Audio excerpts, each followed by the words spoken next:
예수께서 사두개인들로 대답할 수 없게 하셨다함을 바리새인들이 듣고 모였는데 그 중에 한 율법사가 예수를 시험하여 묻되 선생님, 율법 중에서 어느 계명이 크니까? 예수께서 이르시되 내 마음을 다하고 목숨을 다하고 뜻을 다하여 주 너희 하나님을 사랑하라 하셨으니 이것이 크고 첫째 되는 계명이요 둘째도 그와 같으니 내 이웃을 내 자신같이 사랑하라 하셨으니 이 두 계명이 온 율법과 선지자의 강령이니라.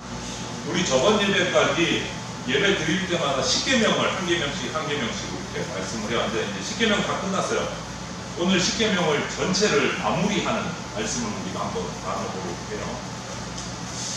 혹시 여러분들 이게 좀 오래된 거라서 여러분 기억 못할 거예요. 로봇다리 세진이 혹시라도 들어본 적 있어? 학교에서 뭐 선생님들이 이런 얘기 하시는 거 있나? 로봇다리 세진 못 들어봤어요? 처음이야? 손가락 3개 그리고 2다리가 없는 아이입니다. 이게 뭐냐면 사고가 나서 그런 게 아니고 태어날 때부터 기형으로 태어났어요. 그래서 손가락이 3개가 없고 다리는 무릎까지 바뀌어요. 무릎까지. 그러니까 무릎 아래로 2다리가 없어요. 이게 기형으로 태어났지. 이 친구 실제 인물. 지금은 이제 나이가 좀 컸죠. 세월이 지났으니까 이제 청년이 됐는데 이 친구 초등학교 때 초등학교. 그런데 이 친구가 태어나서 이 끔찍하잖아. 어떻게 보면 너무너무 깜짝 놀랄 일이잖아. 그 부모님 입장에서는. 손가락이 3개가 없어. 2다리가 무릎 아래로 없어. 그러니까 이 부모님들이 그냥 버렸어. 보아원 앞에다가 갖다 놓고 가버렸어. 이 갓난이. 생후 18개월 때 그냥 보아원 앞에 버려두고 가버렸어. 그래서 이 아이가 보아원에 들어가서 입양이 됐어. 그래서 입양이 돼서 새엄마에게 입양이 돼서 이름을 얻은 게 세진이다. 그래서 이 무릎 아래로 다리가 없으니까 의족을 착용을 했어. 의족을 만들어서 착용을 하고 이제 재활을 거쳐서 이제 걷게 됐어. 다리에 이렇게 의족을 딱 차고 양쪽 다리.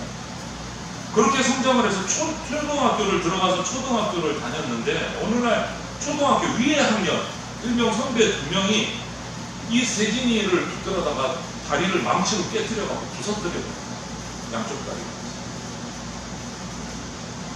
이 부서진 다리를 꺾여진 다리를 어떻게 끌고 끼우던 벽을 짚으면서 집에 돌아왔어. 이 세진이. 이 모습을 본 이 엄마가 얼마나 상처가 되면서 깜짝 놀라서 이게 무슨 일이냐고 물어봤더니 이제 그 얘기를 한 거야. 사무장들이 왔는데 다리를 이렇게 갖다 줘. 여러분, 엄마 마음에 어떤 생각이 들었을까요? 이 두 아이를 어떻게 해요? 이 두 아이를 어떻게 해요? 정말 죽이고 싶을 만큼 그냥 그런 마음이 들었는데 이 세진이의 어머니는 마음을 가다듬어 그리고 그 두 아이를 찾아갑니다. 그리고 물었어요. 그 다리를 부러뜨린 다리를 물었어요. 왜 그랬냐? 하고 보니까 얘들은 그냥 이렇게 얘기했어요. 세진이 다리는 로봇 다리라서 아프지도 않아요. 이렇게. 그래서 부스들여 봤대요. 장난쳐. 이 말을 듣고 마음이 너무너무 그런지 어머니가 꾹 참고 있다가 그 얘기하는 테이블 위에 마실 물을 내렸는데 물을 들어갔고 이 아이들한테 확 이렇게 부으려고 애들이 깜짝 놀라서 피했어. 아줌마 왜 그러세요? 하고 깜짝 놀란 거예요. 물을 부으려고. 그런 아이들에게 이 세진이 어머니가 이렇게 말했어요. 아프지는 않겠지만 세진이도 많이 놀랐을 거야. 너희들처럼. 내일 너희들이 학교 가서 세진이에게 미안하다고 사과하면 좋겠다.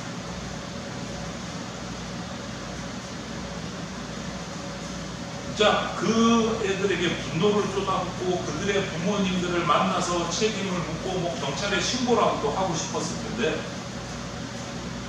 이렇게 마음을 다스리고 이렇게 아이들을 어떻게 이럴 수 있었을까?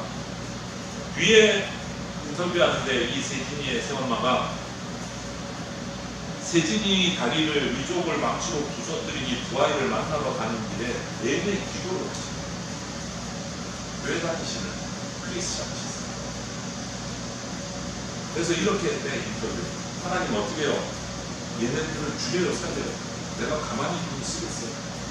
기도도 아닌 이상한 얘기를 하면서 하나님 앞에 기도하면서 하는데, 하나님께서 그렇게 힘들어하는 이 어머니에게 평안을 주시고 그 두 아이들을 잘 대할 수 있도록 마음을 주셨어요. 하나님을 바라보는 이 어머니의 마음에 하나님께서 아들을 괴롭힌 아이들을 용서하고 사랑하는 마음을 주십니다. 오늘 우리가 읽은 이 본문을 보면 한 율법사, 바리새인, 그 당시에 예수님을 찾아옵니다. 그리고 질문을 합니다. 이 바리새인 율법사는요, 아주 율법에, 성경에 능통한 사람이에요. 학자예요. 율법학자, 성경학자예요. 바리새인. 그런데 이 바리새인이라는 말이 무슨 뜻이냐면 분리된 자라는 말이에요. 우리나라 말로 번역을 해서 의미를 살펴봅니다. 이게 뭐냐면 이 바리새인들은요, 그 당시 예수님이 살아계시던 그 당시에 우리가 제일 경건해, 우리가 제일 의로워, 그러면서 형식, 관습 이거를 너무너무 철저하게 지키고 일주일에 한 번씩 금식하고 정결 예식하고 그 형식에 철저한 사람들이 바리새인입니다. 그래서 이 바리새인 율법사가 예수님에게 질문을 합니다. 찾아와서 어느 계명이 큽니까? 이렇게 질문합니다. 어느 계명이 이 바리새인들은 어떤 생각을 가지고 있었느냐면요, 천국에 가는 방법은 하나님이 주신 율법을 100% 철저하게 지키고 그것을 통해서 하늘나라로 가는 계단을 한 단계씩 올라가는 거예요. 이렇게 믿고 있었어요. 그래서 목사님 신학교에서 공부할 때도 이 바리새인들의 율법책을 이렇게 한번 보면요, 하라 하지 말라 이 두 가지의 율법이 쫙 자기들의 책에 적혀 있어요. 하라, 해야 되는 율법은 248개. 하지 말라, 금지하는 율법은 365개. 이거를 다 지켜야 천국 가는 거예요. 총 613개의 율법을 100% 지켜야 하나님이 계신 천국까지 갈 수 있어요. 이렇게 믿는 사람들이 바리새인. 그런 사람들이 대표자가 와서 이 많은 613개의 계명 중에 어느 계명이 제일 큽니까? 질문을 하지.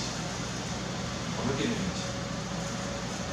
그들은 생각했을까요? 자기가 생각하는 최고의 이 중에 제일 큰 계명, 제일 중요한 계명은 이걸 거예요. 그러면서 예수님은 어떤 대답을 하실까? 틀리면 내가 참기를 줘야지, 공격을 해야지, 마음에 예수님을 참기기 위해서 그렇게 딱 의심의 눈초리로 바라보고 있었어요. 이 질문을 던지고 나서. 그런데 여기서 예수님이 아주 확실하게 명확하게 대답하십니다. 그게 뭐냐? 이렇게 대답하셨어요. 같이 한번 읽어볼까? 예수님의 대답 시작. 주 너의 하나님을 사랑하고 내 이웃을 내 자신같이 사랑하라. 이 두 계명이 율법과 선지자의 강령. 이게 예수님의 대답입니다. 이 대답은요, 지금 어느 계명이 큽니까? 613개 중에 제일 큰 계명이 뭡니까? 묻는 이 바리새인에게 그 바리새인의 문제가 뭔지를 정확하게 지적해요. 어느 계명이 큽니까? 그게 중요한 게 아니고 네가 그 질문하는데 그 질문하는 너의 문제가 뭔지를 정확하게 콕 찍어서 대답해 주시죠. 무슨 말이냐면, 여러분, 바리새인들은 뭔가 열심히 하기는 해요. 그 613개를 지키기 위해서 진짜 열심히 해. 철저하게 주일 한 번도 안 빠지고 금식 한 번도 안 빠지고 그냥 열심히 그 자리를 지키고 참석을 해.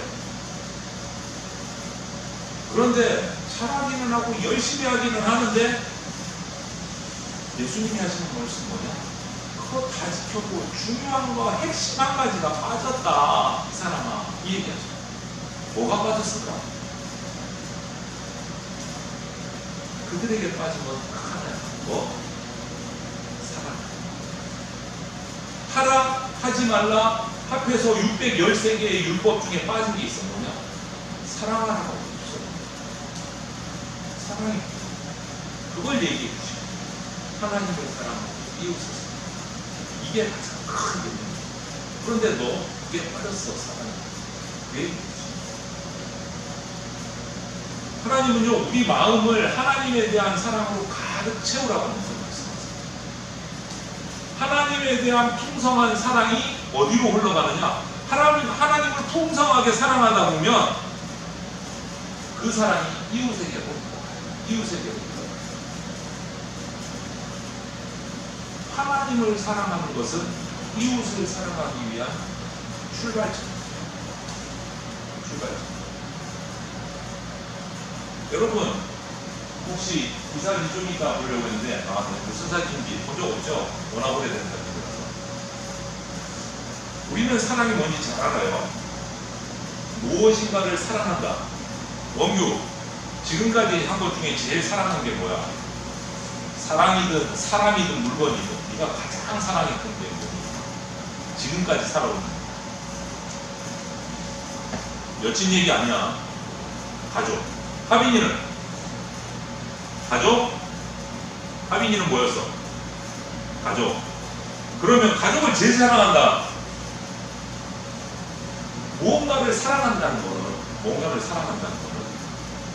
그것에 대해서, 그 대상에 대해서 정말 관심이 많아질 수밖에 없어. 목사님 말 맞지? 관심이 많아질 수밖에 없어. 왜? 사랑하니까. 알지나 서나 뭐 멀리 떨어져 있으나 가까이 있으나 항상 생각해. 왜? 사랑하니까. 관심이 거기 가 있는 거야. 사랑이다. 가족이라고 그랬으니까 우리가.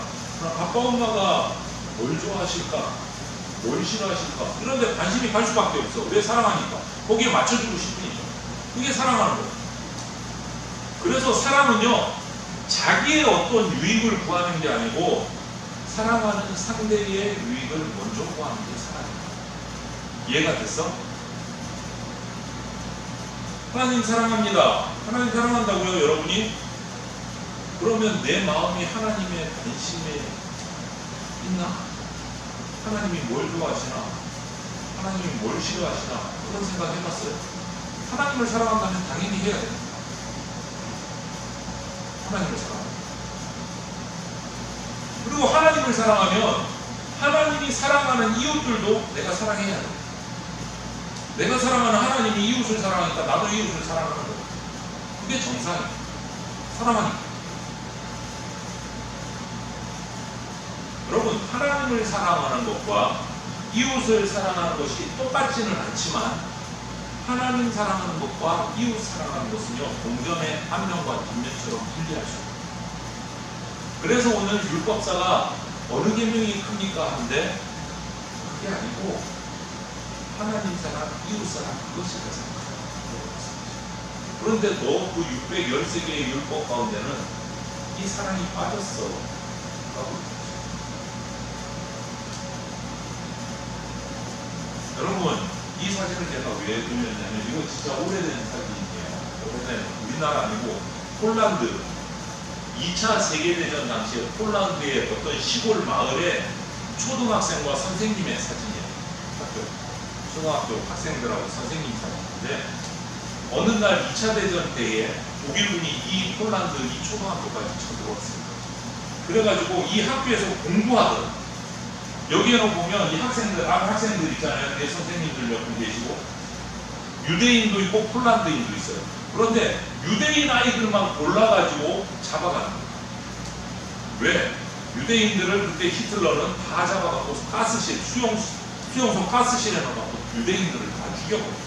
그러니까 유대인 아이들을 잡아가지고 자기들 군용투를 지르는 거예요. 그런데 이 선생님 중에 한 명이 아이들이 무서웠더니까, 자기 제자들, 유대인 아이들이 무서웠더니까 무서워할 거 없다. 하나님께 기도드리면 마음이 우리 좀 편해질 거야. 그러면서 자기는 폴란드 사람인데도 불구하고 그 유태인 자기 아이들과 함께 독일군 트럭에 타요. 가스실에 가서 죽을 걸 알면서. 그러니까 독일군도 선생님을 끌어내려. 유태인이 아니거든. 유태인이라고 하거든, 자기가. 그런데 버티면서 트럭에서 내가 어떻게 내가 사랑하면서 가르친 내 아이들을 가스실로 혼자 보낼 수 있느냐. 나도 같이 가. 억지로 틀어. 그리고 결국은 수용소에 같이 아이들을 함께 가서 앞장서서 아이들 손을 잡고 가스실로 들어가서 죽는 거예요. 그게 기록에 남아있어요. 그 마지막 사진이에요. 학생들. 자신은 유대인이 아닌데도 불구하고 사랑하는 제자들의 두려움을 조금이라도 덜어주려고 함께 목숨을 내온 거예요. 그래서 그 이후에 2차 대전이 끝나고 그 히틀러에 학살된 유대인 동포들을 기념하는 예루살렘에 세운 기념관이 있는데요. 저도 가봤는데 2차 세계대전 그 기념관인데 거기에 이렇게 뜰에 비석이 이렇게 세워져 있어요. 이 사진과 함께 이 선생님을 기리는 감사하는 비석이 세워져 있어요. 폴란드 이 사진 바랍니다. 이 선생님의 사랑이 제자들을 향한 사랑이 꼭 예수님께서 우리에게 보여주신 사랑하고 찾아있습니다. 하나님 우리에게 말씀하세요. 너희가 하나님을 사랑한 것이 아니요 하나님이 먼저 우리를 사랑했다. 정목사가, 사모님이, 원교가, 하빈이가, 서건이가 먼저 예수님 택하고 사랑한 거 아니야. 예수님이 우리를 위해서 먼저 목숨을 버리고 사랑해 주셨어요. 죽기까지 사랑해 주셨어요. 먼저 사랑해 주셨어요. 하나님이 먼저 사랑해 주셨어요. 그래서 우리는 예수님을 통해서 우리에게 주신 그 하나님의 사랑을 우리가 받았기 때문에 우리도 지체들을 사랑할 수 있습니다. 그래서 우리는 늘 하나님의 사랑을 기억해요. 예수님의 십자가 사랑을 기억해요. 그 사랑에 감사하고 감격하는 마음이 있어야 해요. 그래야 하나님이 나를 사랑해 주신 것처럼 우리가 서로 사랑할 수 있어요. 그래서 우리에게 주신 말씀이 서로 사랑하는 그 서로 사랑하는 것은 이웃들 하나님을 사랑하고 이웃을 사랑하는 이 주님의 명령을 들으면 어떤 친구들은 그래요. 어우, 내가 하나님처럼 어떻게 그렇게 사랑해요. 막 뚜껑 열려갖고 화나고 욕이 나온 적이 있는데 그렇게 생각할 수도 있을 거예요. 하지만 사랑을 보여주신 분도 우리를 먼저 사랑하신 분도 우리를 사랑하게 하시는 분도 하나님. 우리가 그렇게 말 안 듣고 불순종하고 죄짓고 했을 때도 우리를 사랑해 주셨어요. 그게 하나님의 사랑이에요. 그리고 그 사랑을 다 가득 담아가지고 우리에게 기억하라고 주신 게 뭐냐? 십계명. 그게 하나님의 사랑이 담겨있는 것이 십계명이에요. 그래서 십계명은 하나님 사랑이 가득 담긴 우리를 향한 하나님의 사랑 표현이라고 할 수 있어요. 십계명. 그래서 그 속에 1계명부터 10계명을 우리가 해왔지만 하나님의 우리를 향한 바람, 우리에 대한 기대가 그 10계명 속에 들어있어요. 하나님 사랑, 이웃 사랑. 이게 다야. 10계명. 10계명은 딱 둘러 나와. 하나님 사랑하는 거, 이웃 사랑. 그게 모든 계명의 가장 큰 계명이라고 말씀하십니다. 여러분들 마음에 하나님에 대한 생각, 관심, 기대, 바람 이런 것들이 자꾸 커지기를 하나님이 나를 통해서 뭘 바라실까? 나를 통해서 어떤 큰 일을 행하실까? 이런 기대가 여러분들 속에 이렇게 커져갑니다. 그때 여러분이 진짜 멋진 인생 살 수 있어요. 하나님이 나를 통해서 얼마나 멋지게 살아가실까? 어떤 일을 행하게 하실까? 그 기대를 가지고 기도를 하면서 공부하세요. 공부 잘 돼요. 무조건 1등 해야 돼. 몇 점 맞아야 돼. F+ 맞아야 돼. 이것만 가지고 공부하면 사람이 피폐해져요. 미쳐버려요. 우울증 걸려. 그렇게 공부하면. 하나님이 나를 통해서 어떤 일을 하실까? 얼마나 멋진 일을 계획하고 계실까? 내가 뭘 해야 될까? 어떤 공부를 해야 될까? 어떤 준비를 해야 될까? 하나님의 기대를 생각하면요. 우울증 안 걸려요. 재밌어요. 공부의 목표를, 기대치를 가지세요.